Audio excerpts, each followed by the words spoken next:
Hey everyone, Dr. Gage here today. Today we're going to be discussing the most common conditions we see with our golfers. This is a very prevalent population here in South Florida, especially during the winter months like right now, but really anywhere else in the country as well. Golf is a great game. We have a lot of people who enjoy the sport down here, and we also have a lot of people who come in with aches and pains related to the sport of golf there. So we're gonna have a couple videos coming out in this series here. The first one here is gonna be the importance of assessing not just the site of pain when it comes to a golf-related injury.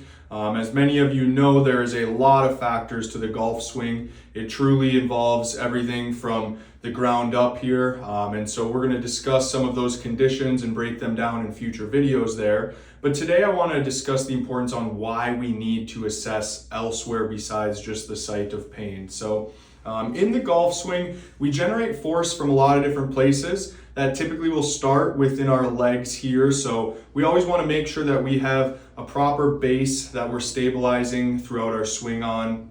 And with that comes checking joint motion and any sort of muscle restriction or tightness, trigger points, things in the muscle like that throughout the lower extremities. So we like to work on ankles, knees, and then specifically up to the hips. So with the hips, we need to make sure that we have proper ranges of motion, not only in just the hip socket itself and the joint of the femur into the pelvis here, but also outside of the hips into the pelvis here. So as sports chiropractors, we treat a lot more than just the spine. A lot of people think chiropractors treat just the spine, but that is not the case. We really want to focus on the whole kinetic chain here. So after we have checked through our joint function and soft tissues of the lower extremity, we want to work up into the pelvis here. Now, you can see on the pelvis here, this is the back of the spine here and the pelvis. This is where the hips come in and that femur attaches into the pelvis here.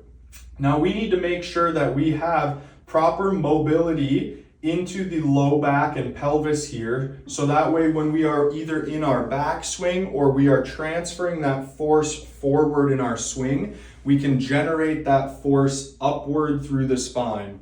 Now, as we get through the low back here and the lumbar spine, we get to the thoracic spine here. And this is where the majority of our rotation movement comes from. So that's going to be in that golf swing, getting that long back swing, and then the rotation of our body forward through the golf swing. Majority of that comes through the thoracic spine here.